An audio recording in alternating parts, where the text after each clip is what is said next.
As tattoo culture expands, more and more young people are beginning to wonder, what kind of tattoo would I get? What happens in those hidden away tattoo studios? And what is the pain like? Well, today we explore these questions in Yer Tats. First we meet some experienced canvases who will share their own advice on choosing a tattoo.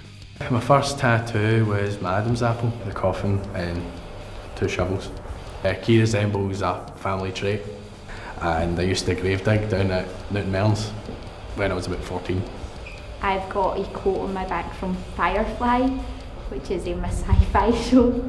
It says, "I'm a leaf on the wind, watch how I soar," and then it's got like a little leaf all autumny colours. It just kind of represents my love for sci-fi. I have 3. One is a logo of my favourite band, Dream Theater. So that means a lot to me because I love their music. I've got another one, the artwork from the film The Dark Crystal. That's my favourite film. So again, that means a lot to me. And I have another one of an origami unicorn from Blade Runner. Quite a bit of significance in that because the character is like an android and that's his identity. So I figure it's just a nice wee thing, like my identity. I've got a line rampant in my back and a claymore with this logo on my left arm. Because I didn't want something that I was going to grow out of, but I can't grow out of being Scottish, so I thought I'd go with that. Get to know the artist, make sure you know what you're getting, and don't pick anything off a wall. Make sure it's something that you actually want and it's not just a spur of the moment thing, because either way you're stuck with it for life. Obviously make sure it is something that you definitely want.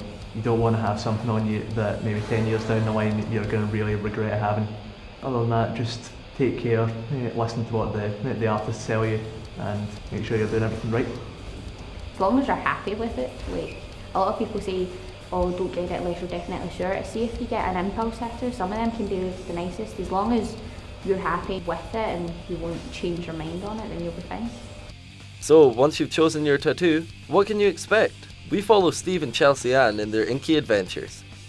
There's umpteen ways people will bring in work to you. People either bring in something specific and nail it and go, right, that's exactly what I want, or people come in and give you a custom design. The physical process, it can be a mixture of using a stencil and to freehand something on.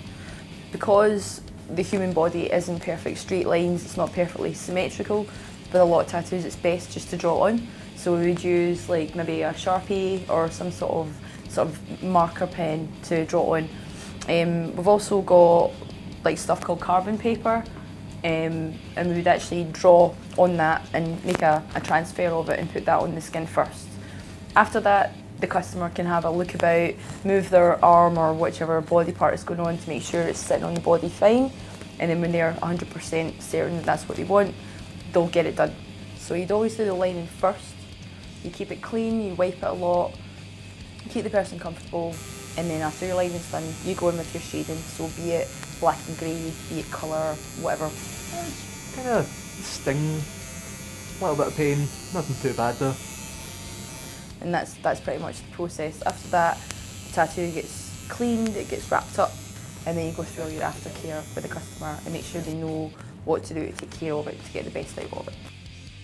It all starts out with someone coming into the shop with either a concept or else with a design in mind. If they don't have a design in mind, we do have stuff on the wall that they can have a look at, see if anything springs to mind that they want.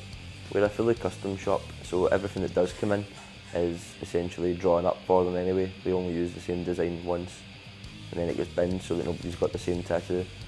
And once they've decided what design they want, they'll book in, and when they get their appointment, we will take them into the back where we prep the skin, get it all ready to start tattooing, shave the area. Everything is one use only, so as soon as the needles and that are used, we do bin them, they are disposed of correctly. Then we'll place the stencil on the person and make sure that they're ready and prepared, and we'll start the tattoo process.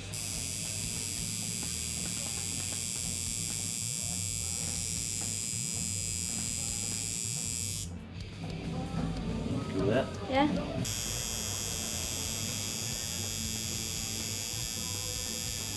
My advice to people that are getting their first tattoo, the first one is always to relax. You hear a lot of horror stories about people getting a tattoo that it's the worst pain in the world, and it's simply not. People come in and they're very, very nervous, and it actually ends up causing more problems for them than creating anything else, you know.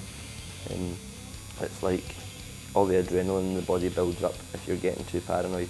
it all goes to your head and it can cause faint attacks and whatnot. But if you just relax, it's never as bad as you think it's going to be.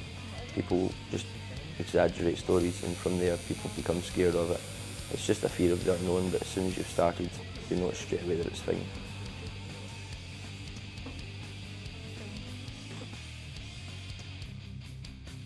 It was surprisingly tickly. Like, considering my tattoo artist was singing along to the radio, which was kind of alarming at first, and then it just kind of tickled a bit. You think it's going to be a really intense pain, but you get in and they just do a quick line on you just to see if you can handle it. And really it is not much more than just a bit of a sting. I've had people crying, I've had people laughing all the way through it. It's just every single person's different. So go forth, young ones. Brace the pain and express yourself in ways that other people can't.